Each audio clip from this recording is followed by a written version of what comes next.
people started applying these ketogenic diets to people with severe mental illness, like schizophrenia, bipolar disorder with psychotic features, treatment-resistant major depression. And the diet works when the medications don't work. So this is amazing because there are a lot of people for whom the medications aren't satisfying and really aren't providing enough relief. Are you curious about discovering ways of making your life better? Then welcome to my podcast. I'm Bob Nickman, and this is The Exploding Human.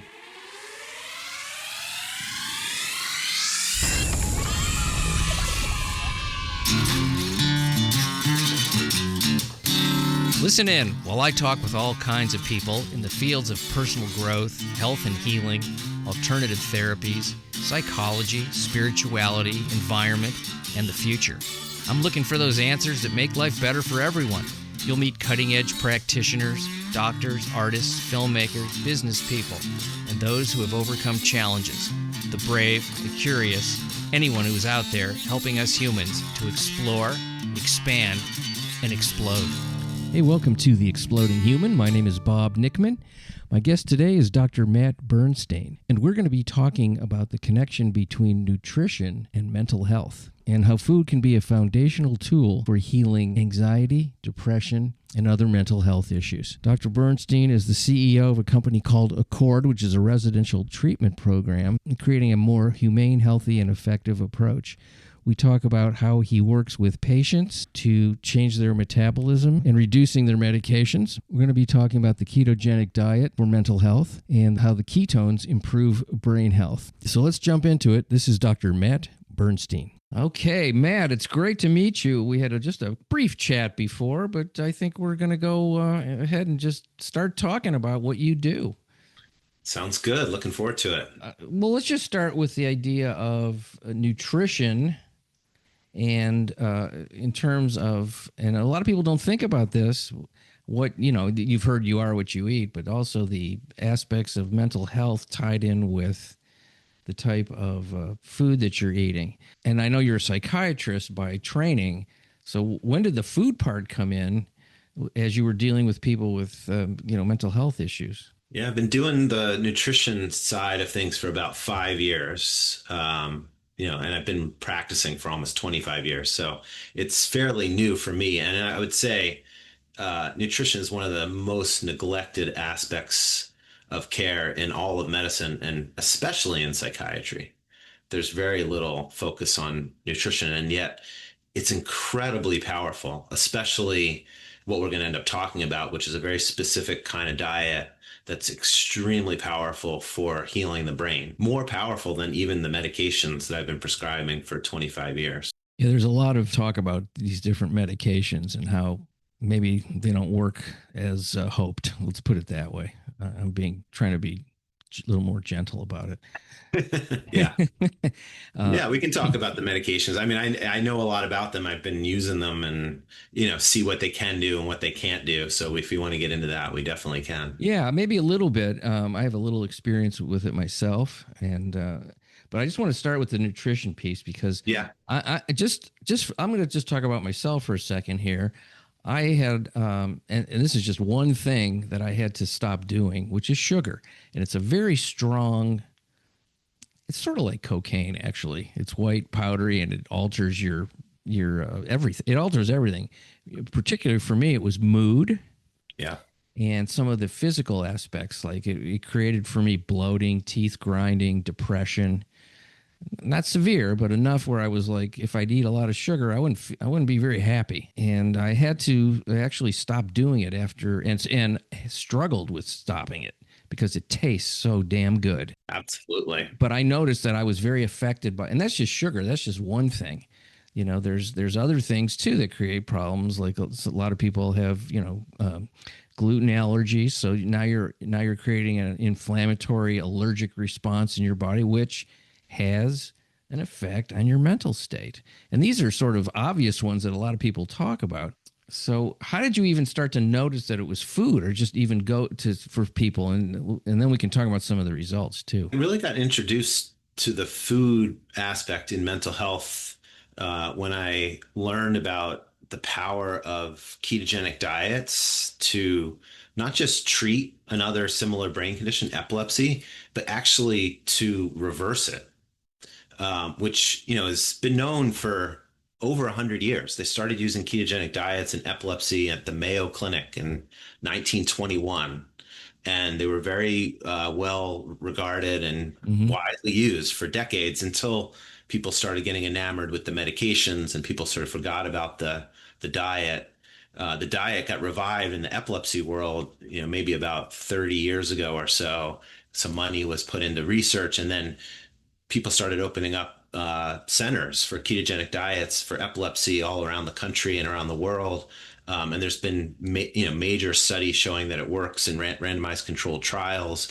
And the thing that's amazing about it is that not only does it work when the medications don't work, but if it does work well for a child with epilepsy, for example, they can be on the diet for a few years, come off all their epilepsy medications, have good seizure control, and then after a few years, they can even come off of the diet and retain the control of their seizures. So there's actually a healing of the brain that occurs, which we simply don't see in medical treatments of brain disorders. We're just managing symptoms generally. We're just, you need to keep taking the medication. It's not healing the brain.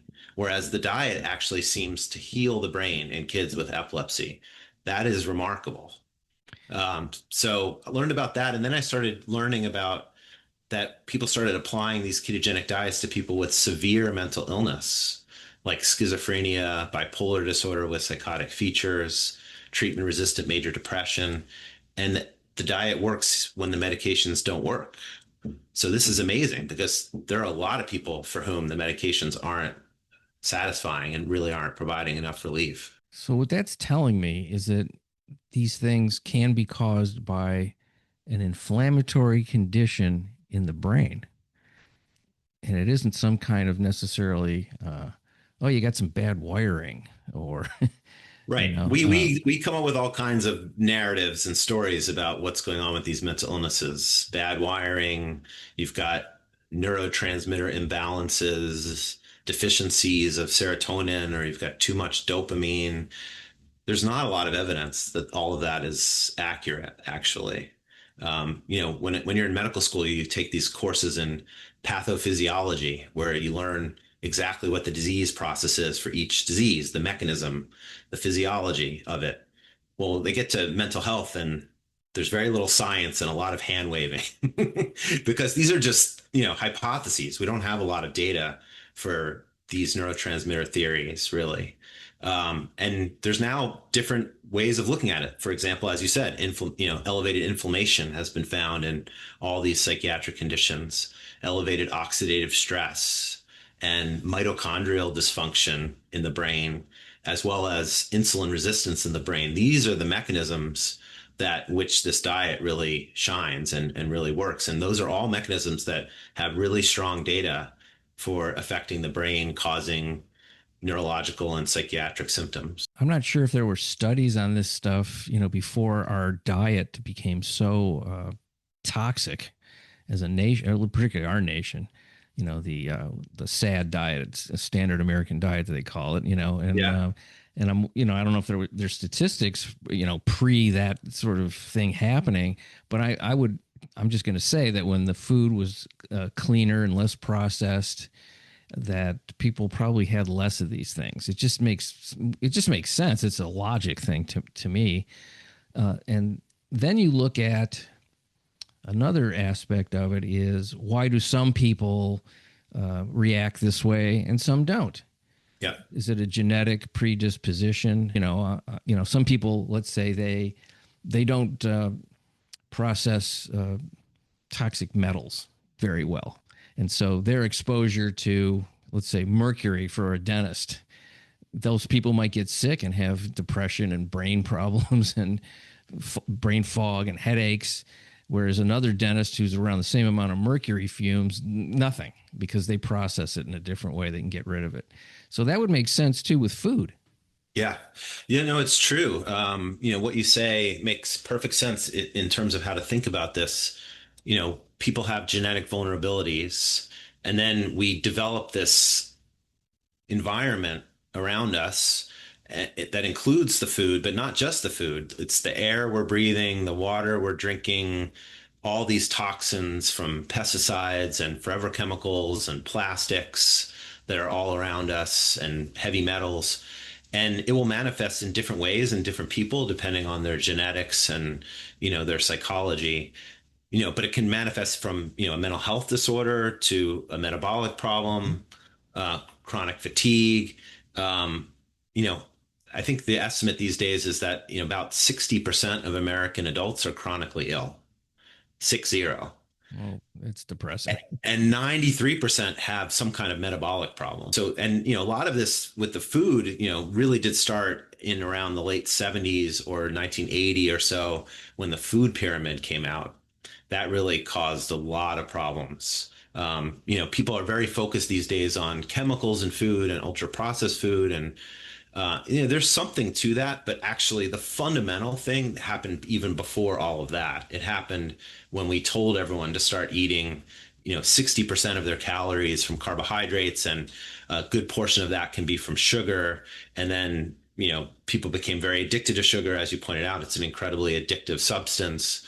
And that started this cascade of metabolic problems. And you can see the rise in obesity, type 2 diabetes, and mental health problems all following sharply and steeply after that. If you make something delicious, people are lazy and they don't know, they don't have the information, which is, not something they teach in schools. They don't really teach nutrition to children. They give you a basic thing, eat some eggs and some meat and some bread. I wish they would tell us to eat eggs and meat. Yeah. The problem is that when people do get some education about nutrition, it's often quite wrong. Now we're being told, everyone should be eating a plant-based diet for their health. Yeah, that's a big one. Mm-hmm. I think that's very problematic. People are told to avoid meat and eggs and cheese and, whole foods. And they're told to instead eat, a burger made from plants that has, 20 ingredients in it. And, many of those are chemicals and processed ingredients. And, when in fact, and they're told to avoid the regular ground beef, when it turns out ground beef is actually, perfectly healthy. The idea of saturated fat being linked to heart disease has been debunked. Even the American Heart Association doesn't find that to be a true link anymore. And yet, if you go to a primary care doctor or most nutritionists and dietitians, they're still going to tell you to avoid beef or eat it very, very rarely. When in fact, this is really problematic. I've had a variety of guests on the show that espousing certain types of diets for different reasons. I've had, straight up carnivores, very serious carnivores. Yeah. Talking about that. I've had plant-based people. I've had a lot of different things, and I think some of it probably is the success of those things may be also tied to a genetic history. Yeah. And for me, I'm just, I can only really go by myself, and I'm a bit of a test tube like we all are for ourselves. I have a balance that I do, and I have things that don't work for me because I've tried them in various ways, and they just don't work, so I don't do them. Yeah. And so I don't really have a particular label for the way I eat, other than it's balanced for what works for me after years of experimentation. And I think that's really, my attitude is I'm on the side of what works. So if I feel good and it's working and I feel vibrant, that's what I'm going to do. And I know that certainly there's, and the ketogenic diet, ketogenic, I don't know how you pronounce it. Ketogenic, yeah. Yeah. I know that's worked very, very well for a lot of people that have certain issues. And I had heard about the epileptic thing for years ago. And I know people doing that diet. I personally can't eat that much meat. I do eat meat, but I can't eat that much meat. You don't have to eat that much meat on a ketogenic diet. Yeah, let me clarify. Yeah, let's clarify, because I'm thinking, oh God, I can't eat meat for breakfast, lunch, and dinner. No, you don't need to. You don't need to on a ketogenic diet. So I think people get confused. They think ketogenic diet is high protein, so you got to eat meat all the time. That's actually not true. Ketogenic diet is actually a high fat diet, Mm-hmm. moderate protein, and very low carbohydrate. And the key is the very low carbohydrate because that's what allows your body to start making these things called ketones, which is really what heals the brain. That's what we think is the magic ingredient. And we can even measure ketones on a daily basis very accurately, and we can see how effective the dietary interventions are at getting someone to produce ketones. And there are people who do vegetarian ketogenic diet. You can adapt a ketogenic diet to lots of different types of preferences or cuisine. So you can be vegetarian, keto. You can do a more Mediterranean style ketogenic diet. You can do a sort of a omnivore, sort of foodie, tasty food version of a ketogenic diet.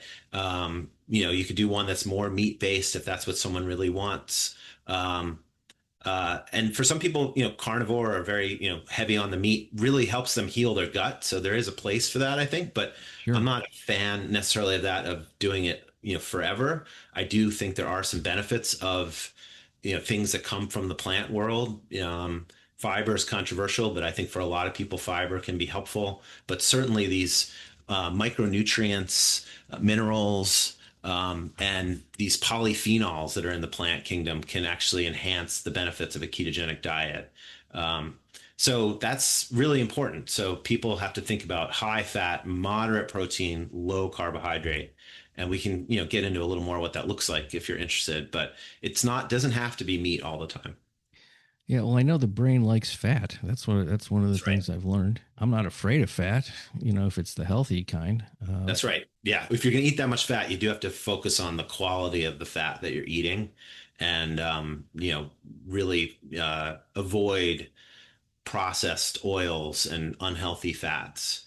Certainly avoid trans fats, but even these, highly processed oils made from seeds, they're industrially refined and those are problematic because they oxidize very easily and they often have these like industrial chemicals as residues that are in those oils. So those can be very problematic. But there are plenty of healthy fats out there, and they're very satiating. They provide long-lasting energy, and as you said, the brain really does thrive on fat. The brain is mostly made up of fat. All the membranes around every one of these neurons is phospholipid bilayer, which is essentially means there's a lot of fat in the brain. It's one of the reasons I avoid eating in restaurants. I'm assuming because it's cheaper, they use these seed oils.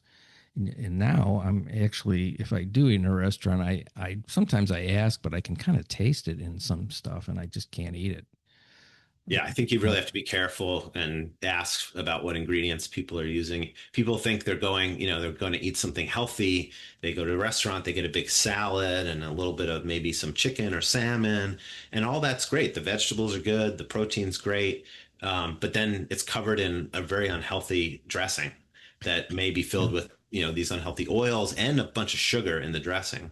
And it can sort of yeah. ruin what would have been otherwise a healthy meal and turn it into a not so healthy meal. Let's talk about some of the things that go on at your residential treatment center. Yeah.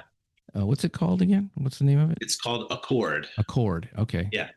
And so, who comes to you? What happens when they, you do an intake and then they start some type of a protocol. It's probably designed specifically for them based on, what is the testing? Like let's just assume I'm a guy I'm depressed and I can't figure out why. Let's just do depression because everybody's depressed at some point in their life. Sure. But these are fairly severe Yeah. situations, I'm assuming, or they wouldn't be in a residential program. So I come to you and I say, Dr. Bernstein, that is your last name, right? Yeah. That's right. I thought, there was a look on your face. I went, oh, did I get his name wrong? Maybe I just imagined it. So, I'm depressed. I can't seem to focus. I'm foggy. Things aren't going well. People are telling me you can help me. How are we going to do that? What's that going to look like? Yeah. Yeah. Great question. So yeah, people contact us from all around the country and even in other countries and say, we're interested in this kind of treatment because we're doing something very different. There's really no other place quite like, doing quite what we do. And initially, we'll get this very thorough lab panel that has a bunch of metabolic markers and micronutrients and inflammatory markers, really getting a sense of where someone's starting at baseline. Um, and then, people may have treatment resistant depression, or they may have bipolar disorder, or schizophrenia, or schizoaffective disorder, or severe obsessive compulsive disorder, or even an eating disorder. Often people have comorbid trauma, PTSD symptoms, and Mhm. anxiety. Often people are coming in with insomnia and lots of symptoms, and they may have, already have some metabolic disturbances as well. They may have gained a bunch of weight from the medications they're on, or the challenges of living with this mental health condition, or the combination of both. Um, and we do tailor an individualized plan. So I do my assessment as the psychiatrist. We have a program director who's a social worker and a therapist who's assessing from that angle. We have a registered dietitian trained in creating these ketogenic diets, assessing what the diet is and how to adjust it. And then we have a chef who's cooking really delicious food based on people's preferences that will put them into ketosis. And so we have them come into the house. We have individual single bedrooms. It's very nice. It's like a nice suburban house on a street. It doesn't look like any kind of treatment facility. It's not institutional at all. We get people involved in helping with the cooking. We get them walking after each meal and getting up early and seeing the sun. We get them going to see a personal trainer and trying to go to the gym other times during the week as well. Um, have them do mind body practices based on their preference, whether it be meditation or breathing practices or yoga. And we get people involved in all of those things. And we start measuring stuff. So we're measuring all these mental health rating scales. We're measuring their ketones every day. We have a continuous glucose monitor on people, and we're measuring what their glucose is doing every 5 minutes. And we are even measuring their body composition. We have a machine that measures their muscle mass and percent body fat and their visceral fat. And so people, come for minimum of 4 weeks, but can stay up to 8 or 12 weeks, depending on the person and the situation. We're just seeing absolutely remarkable results from that program with people with these, severe mental health conditions, really reducing symptoms, giving people more energy, getting their cognition back online. People are like waking up from out of a long, disturbing trance, essentially, once this is all happening. It's really remarkable to see. I'm sure you're taking a family history also, because Oh there yeah, a lot of these kinds of things, they're in families. It's not that's just right. that person, it's the parents, maybe even the grandparents, siblings Yeah. have similar conditions. Yes, that's true. In fact, we do get the families involved. We have family education because people are often going to go back and be with their family, and the family needs to understand, what we're doing and why we're doing it, and how to support their family member in continuing with this program when they get home. Genetics is important, as we said, like genetics will determine how a disease manifests itself. But it's not the only determinant. And now people are generally thinking that genetics is really only about 15 to 20% of disease. And the other 80, 85% is epigenetics, which is controllable and malleable by, the behaviors that we do. And food is one of the most powerful ways to affect epigenetics. Pretty fascinating stuff. I mean, I'm glad it's getting a little bit more into the mainstream. It's almost like it's the medical profession is there's people getting more open to it, but the insurance part of it Oh, yeah. makes it even less. So there's like this odd sort of battle going on within the health community. I'm not even sure the insurance really even cares about health as much as money. I would imagine your treatment center isn't covered very much, if at all, by insurance. That's absolutely right. Yeah, I wish they were more forward thinking and could recognize that. I mean, number one, most of the time I'm able to reduce people's medications. Well, they Sometimes don't get, like that.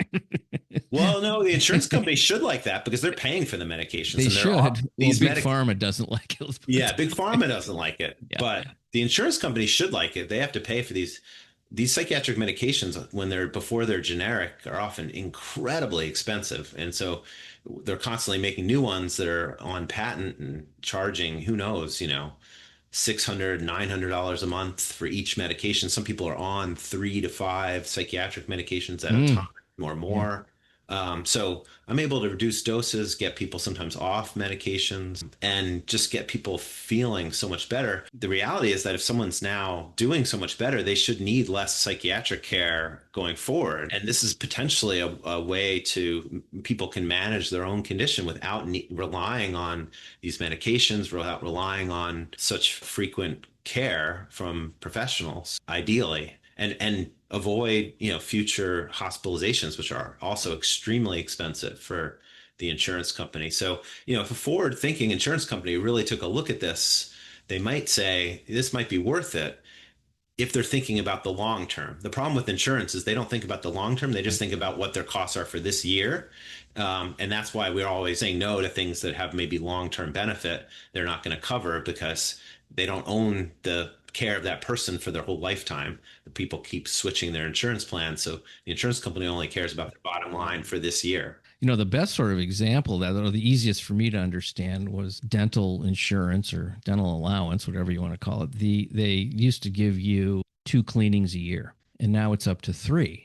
And I'm thinking, why do they do that? Because it actually costs them less in the long run. They figured out that if people's dental health is more frequent, that there's going to be less more expensive problems down the road. And so that's sort of the obvious easy thing to figure out, like 3 cleanings a year, less costs on the other side.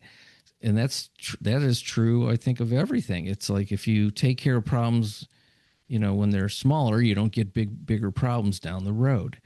That's uh, right. and it makes a lot of sense. I had a guy on the show. He's in regenerative medicine, and he's an orthopedic surgeon. And his goal now is to get his percentage of actual surgeries down to as low as possible.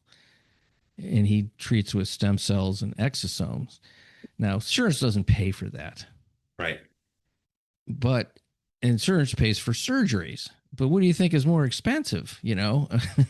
A surgery is going to be a lot more expensive in the long run. I think, or the same. It's not going to be. It's not going to be that much. But the difference isn't going to be that big of a difference. But the patient gets a much more healthy treatment. That's right. And is it's for self healing rather than somebody cutting you up from the outside, which I can't even tell you, and I'm sure you see this all the time. People get surgeries and they're worse, or it doesn't work. That's I the heard all the problem. time. I heard all the time. It's like it's the last resort kind of a thing. So in terms of, I guess in this, it's heavy duty medications and hospitalizations and whatever type of treatments are available for mental health issues. If you can avoid that, that makes the most sense to me. I mean, it's just if you can do it with food and That's right. lifestyle. Oh, it's incredible. Yeah. I mean, and I think people don't realize how powerful something like this can be. Maybe people said, "Oh, I did try a ketogenic diet. It didn't go well for me, or I didn't like it." I'm not convinced a lot of the time that people have really tried a true Yeah. ketogenic diet. I mean, the only way to really know if you're doing a ketogenic diet is to measure your ketones in your blood. And that means you got to get a special blood meter, which is what we do. From a medical perspective, we need to know, we can actually see how much of the dose of the treatment someone's getting by measuring their ketones, and that's really helpful and important. A lot of people, I think they were doing ketogenic diet, didn't like how they felt. They may not have done it long enough. Also, it takes the body some time to adapt to it. And that needs to be done with some expert guidance. And you really have to know that you're in ketosis by measuring the ketones. Do you do anything with intermittent fasting or long water fasts? Do you do anything like that over there? It's not our standard. Actually, interestingly enough, I mean, that's how ketogenic diets were discovered in the time of Hippocrates. When people were having seizures, they used to fast them, and the seizures would go away. Um, after a couple of days of fasting, you make very high amounts of ketones.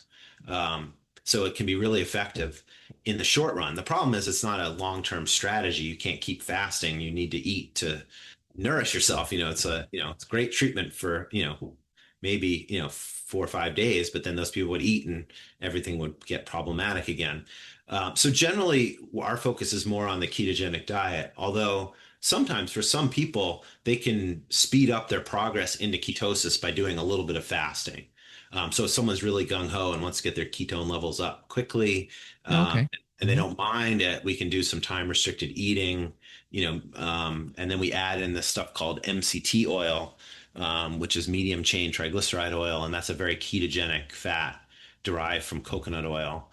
Sometimes I'll have people do some time restricted eating, stop eating, let's say at 7 p.m. and not have their next meal till 11 or a.m. or noon. And in the morning, they could have some MCT oil, which will get converted into ketones and boost their ketone levels, give them a bunch of energy, take their hunger away. It's a very effective protocol for a lot of people. I put that MCT oil in my morning coffee. I don't know if that's a Yeah, good way to do it, but I do it that way. it is. And especially if you don't have other food, it'll all get converted to ketones. Hmm. Yeah. Yeah.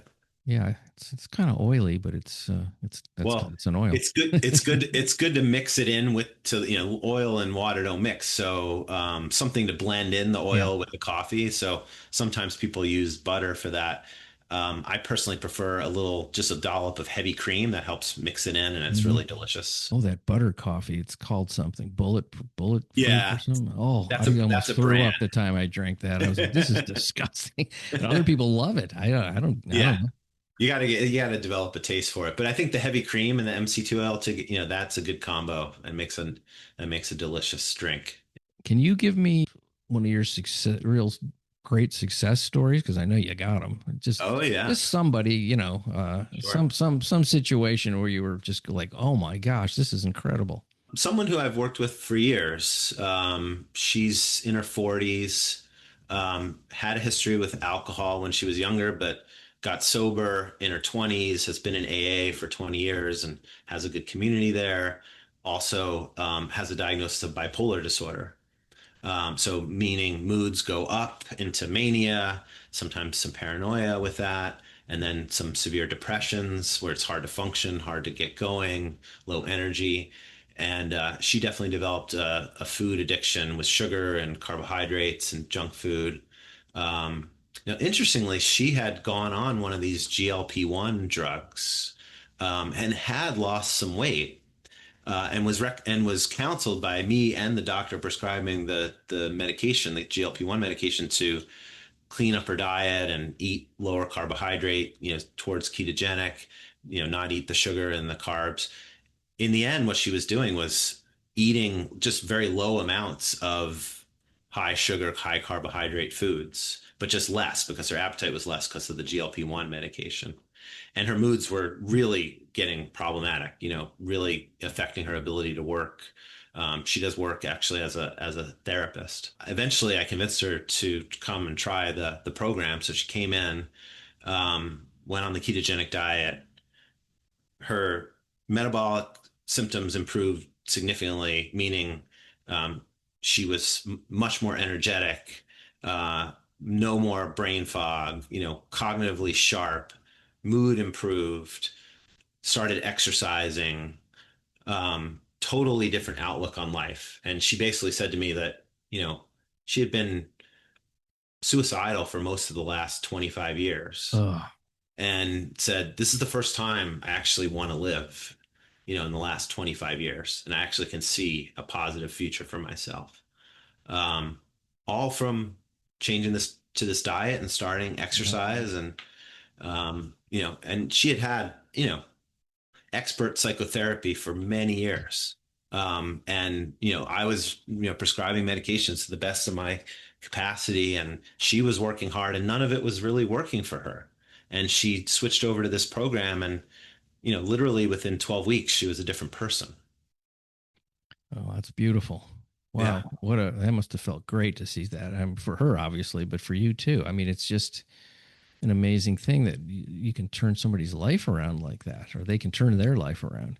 Yeah, that's the cool part about it. I mean, I love to be a part of it, but really it's putting the power back in the individual's hands, showing them that they actually can control their physical and mental health themselves, and they don't have to be reliant completely on the medical system and a medication or a doctor or a therapist to fix them. They can do it. Once they learn how to do it, they can keep themselves healthy ongoing if Yeah. they make those choices. I remember reading somebody talking about this happening for them. I don't know what they did to get there, but they had this moment where they went, oh, so this is how other people feel. Now Yeah. I get it. Like Yeah. you could, like when you're in a state of, let's just call it a funk to Yeah. varying degrees, you look around at other people and you go, how are they doing that? How are they so like okay and happy and I feel hopeless, or just like what's the point? What's the point of all this? It's not that great, even when it's great. Yeah.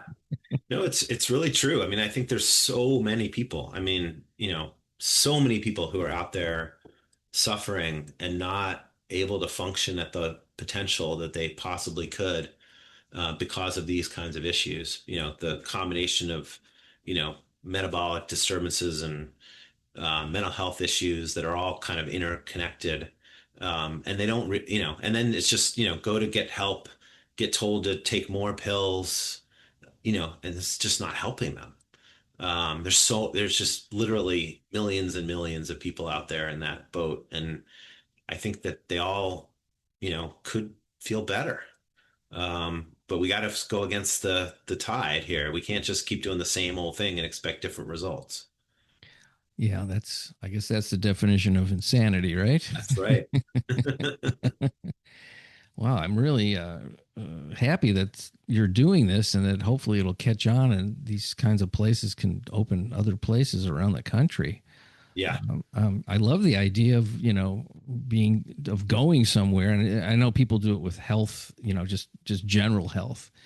right. There are places like that, and I've had those people on the show, where they've had sluggishness or skin heavy psoriasis and skin problems, and they ache, and they've changed their diets, and it all goes away.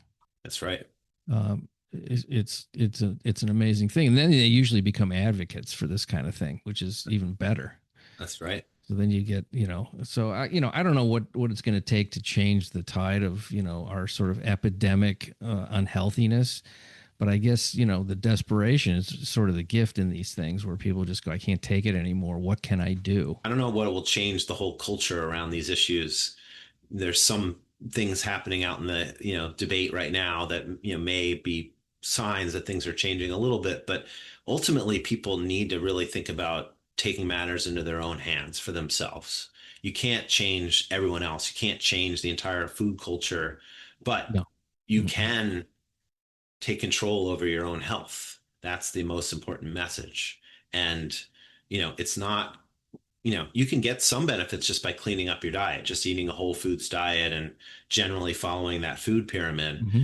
But you're not going to get profound mental health benefits like what I'm describing, just from cleaning up the diet. It can make a big difference, but to really get these dramatic benefits, we need to actually reverse the years and years of metabolic damage that have occurred from the way we've been eating. And that really requires a little bit more of a intensive intervention. I'm always interested in the testing piece of these things, the labs and whatever other Yeah, testing there is. I'm very intrigued by the fact that you can get information from your own body via testing, like these panels that of like when you go to your doctor for an annual physical, it's very light of how many mhm, things they actually test for. And if there's something way off, it'll show up, and then you get further testing. I understand that, but there's some things that don't. I mean, they don't test for metal toxicity. That isn't even a thing, and right. that I don't know how common that is, but it's fairly common, I would imagine. And that's just one thing, you know. There's liver function tests, but how in depth are they? And then some of the testing, when you look at the testing, this is what I've learned, is that the results the ranges are based on, it's a little bit arbitrary what the ranges are based on and what part of the country and what was considered high 10 years ago is now different. So now you're even, and then not wanting to do anything when you're, if you're within the range, even though you're the high or low end of a range, there's no intervention because you haven't hit this arbitrary number, which makes no sense to me. It's like if you're either sort of Yeah. at your optimal or you're not, and so I love the idea of testing, and then maybe there's over testing and too many things going on, which confuses. So how do you sort of look at that stuff, and what do you recommend just for the regular folks that want to just feel better? Testing can be really helpful. We can really get a little bit of a look at what's going on in the cells and, around micronutrients and toxins. But you can also just you could spend, many, many, many thousands of dollars getting every test in the world. And it doesn't necessarily give you all the answers either. So we have to also be humble about the fact that we don't understand exactly how all of this comes together. I'll give an example of one test that I think is really helpful. People probably know about the hemoglobin A1C test. That's something you often do get on your annual physical. That'll tell you the average blood glucose over the past 3 months, the hemoglobin A1C. And the standard range is up until about 5.7% is considered normal.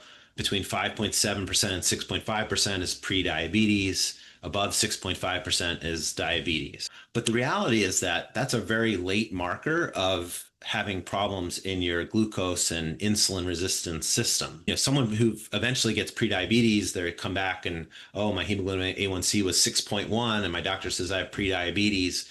That's been developing for 15 or 20 years. And there is a test that actually could tell us much more sensitively, way earlier, many years earlier, that there's a problem, which is called the fasting insulin, or there's another version of it called the HOMA-IR.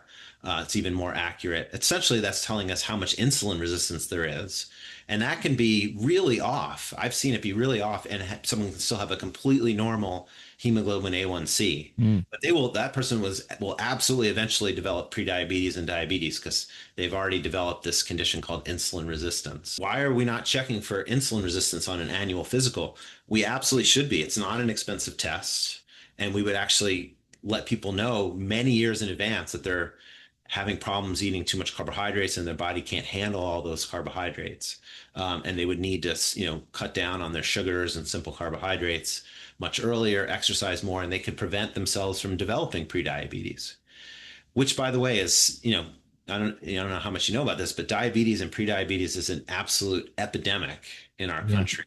I think it's over 50% of the population or something like that. 12% have diabetes, whereas in 1960, 1% had diabetes. Ooh, that's how much these changes in lifestyle have affected. The genetics haven't changed in 70 years, but we've gone from 1% to 12%. It's absolutely due to the food. And then another 40% have prediabetes besides the 12% with diabetes. And then, who knows how many other percent we can't even know because people aren't measuring it, have insulin resistance. Probably most adults have insulin resistance at this point, if they haven't already developed prediabetes or diabetes.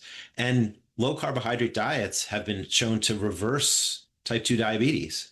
But do you think people are told that when they go to see their primary care doctor and are told you have prediabetes or diabetes? They're not told that you could reverse this condition just by eating a very low carbohydrate diet. There's multiple studies proving that that's absolutely reversible. But instead they're told, no, just, eat a standard diet, try to avoid, simple sugars, and, try to eat more whole foods and exercise more and take all these medications. And that person will eventually, on that plan, end up on multiple diabetes medications and eventually end up on insulin. It's completely avoidable. And the doctors aren't saying this because they don't know. That's really or they don't think it's as important as it actually is. I don't think they really even teach nutrition in medical school. Maybe like for geriatric or something. Like here's eat eat this for old people, it's better, but There's not much nutrition taught in medical schools at all. And like I said, I'm worried that even the nutrition that does get taught isn't necessarily all that helpful sometimes. I don't know that it's that doctors don't know this. I mean, I think that some are aware of those studies, but they also think to themselves, there's no way I can get this person to do a ketogenic diet. It's never going to happen. They also, the doctor only has about what 10 minutes with that person with that new diagnosis, and then they send them to the dietitian or nutritionist, and that person isn't told the protocol should be this, so it never actually gets in front of the individual who really needs to know that information. They're never given that option. And it's pretty obvious. I mean, diabetes is essentially carbohydrate intolerance. The body can't process them anymore. Why would mhm. we keep giving that person carbohydrates and then need medication to manage what the body's going to do with those carbohydrates? Instead, remove the carbohydrates. There is actually no essential carbohydrate. There are cultures that have lived healthy lives for their whole lifetimes, generation after generation, eating zero carbohydrates. They're not necessary. I love bread, but I don't eat it very much. I'll just Yeah, I mean, say that. I don't get me wrong. I mean, a piece of Yeah. bread can be absolutely delicious. Oh yeah. It's just at some point we've overdone it, and our body loses the ability to manage it. Well, also the grains are different here than other parts of the world, and things have been modified and messed with in ways that are make it extra unhealthy. Question really is, what's more important, eating that piece of bread or Feeling good? actually feeling good? I mean, so I mean, in the end, I love these foods too. Everyone, and they're we're all kind of wired to love them. Oh yeah. Uh, but what's actually going to make me function? I was very insulin resistant up until about 5 years ago when I changed my diet to this way, meaning I used to have to eat 5 or 6 times a day to be able to power myself to keep working. Yeah. Mhm. And then, I started with a program of doing some time restricted eating for myself and got myself more metabolically flexible, less insulin resistant. And now I generally just eat, a very low carbohydrate whole foods diet that allows me to make some ketones. I've I feel 20 years younger than I did 5 years ago. That's amazing. Yeah. See, there's the testimony right there. I mean, it's That's just right. I feel XYZ now. Yeah, that's right. What I notice is sometimes when you eat unhealthy, it doesn't satisfy the brain, and you want to eat, and so you eat more, and then that doesn't, and then you just keep going. And that's why I think there's a lot of people that just get on that wheel of constantly full and unsatisfied. That's right. Because you can keep eating a bunch of calories. They're just going to get stored away in our fat cells, but you're still not nourishing your body and your brain. And your body will keep looking for nourishment. So if you're Yeah. eating, you can eat calorie after calorie after calorie and it still won't satisfy you. So, I mean, there is some truth to the calories in, calories out, but it misses all the nuance of behavior and how it actually Yeah. functions in a real person. Yeah. It's pretty hard to overeat broccoli, for example. Yeah, I mean, you eat it, That's right. and it's, if you like broccoli, which I kind of do, but, I'll eat it, but it's like I'm done, and I don't That's want right. more, and I'm not hungry. That's right. That actually did what it was supposed to do. I would say the same thing if you add even, a healthy protein on the plate. Let's say, someone has salmon and broccoli and some kind of healthy, Hmm. olive oil based sauce on there. You have a portion. Doesn't matter how hungry you were beforehand, wait 10 minutes and you're probably going to say, I don't really need more, salmon and broccoli. Or maybe, if you're really hungry and you exercise a lot, you didn't eat much that day, maybe it's, oh, okay, I'll have a little more salmon and a little more broccoli. As long as you're not reaching for bread and dessert, you're not going to overeat. Yeah. Um, and you're going to feel satisfied. You're going to feel like, your body feels good. You feel energized. You feel satisfied. Well, you said something interesting just now. Wait 10 minutes. Yeah. Because there's a lot of times, when you're eating and your brain hasn't caught up to what your body hasn't caught up to and told your brain that you're actually sated. Yeah. And so that 10-minute wait actually can really help people to not overeat. That's right. Yeah, and it's also, makes us really think about the importance of, having a social time when we're eating, enjoying the conversation.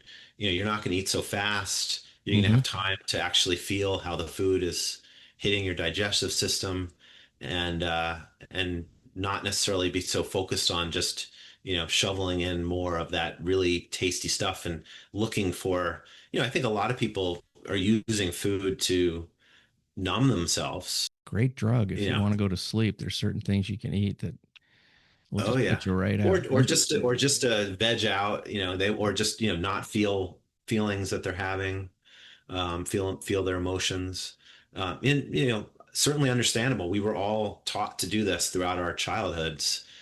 From the early age, we were, if we were good, we would get, what would you Yeah. get? You get a cookie or a lollipop, or it's your birthday. Oh, here's cake. We're going to celebrate Yeah. your, doing well on the test. Here's some ice cream. So we were all sort of taught that, if you're good, you get sweets. If you need to feel better, here's some sweets. This was ingrained deep in us. And so it's hard to break that connection. It actually requires some really important psychological work sometimes to break those Yeah. connections. Yeah, it Yeah. is. There is a that psychology part of it too, and I wanted to touch on, because you're a psychiatrist, Yeah. the the trauma piece of all this, because this comes up a lot in my show. Yeah. Is the two things that come up the most: gut health and trauma Right. for health. And so, obviously, you've dealt with these issues being a psychiatrist. How big of a piece is it for a lot of the people that come to you that they've had uh, serious or less serious but ongoing traumatic things going on in their life that make them maybe go toward, as you say, numbing yourself with food, and then having these other issues on top of it?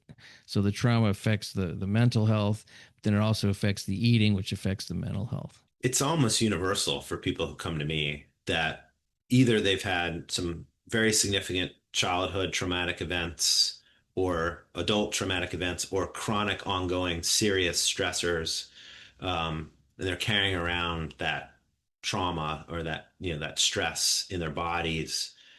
There's a lot of evidence to show that childhood traumatic events lead to not just mental health problems, but metabolic health problems later in life, and all kinds of Yeah. other physical health problems later in life. So we know that there's this strong connection between trauma and both mental and physical illnesses. So it's incredibly common, and it's important to recognize it, and honor the need to, deal with it. But it needs to be done in the right way and in the right order. I don't necessarily recommend, when someone's trying to make a bunch of changes in their behaviors and their lifestyle, to also at the same time try to uncover deep traumatic events and do psychotherapy on them. It's a lot to do all at once. Sure is. And sometimes I think sometimes if different people want to do it in a different order, but I find that we really focus on all this nutrition and exercise and heal metabolism and get people feeling better from a mental health perspective, more energy, more, vitality. They can then say, all right, now I want to tackle that stuff. And I can actually tackle that stuff now. Or they may say, I've been trying to tackle that stuff in therapy for Yeah. 20 years, but now I actually feel like I know how to manage my life. So this is kind of the missing piece, I think, for a lot of people. In mental health, at least in my world, people are constantly talking about trauma and trying to work on it. Yeah. And people can sometimes be, in an endless amount of treatment trying to work on it, but not really ever getting out of those patterns. This is a way to really powerfully jumpstart people out of those patterns and get the brain starting to heal and the metabolic processes starting to heal and everything kind of working together in the same direction. That's the best answer I've ever heard. Well, thank you. So let's talk about Accord, and I'm assuming there's a website, and what's on that website, and how can people contact you if they want to do that? Sure. So the website for Accord is accordmh.com. So ACCORDMH.com. It tells all about our program, but there's also a whole bunch of information on there about a lot of the things that we talked about here.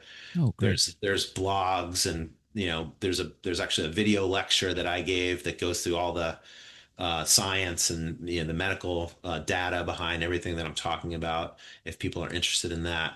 And then if people want to reach out to me individually, the best way to do that is on LinkedIn, which is the one sort of social media kind of thing that I do. I'm not big on social media, but I do have a LinkedIn account. So if people have questions specifically for me, they can reach out to me on LinkedIn.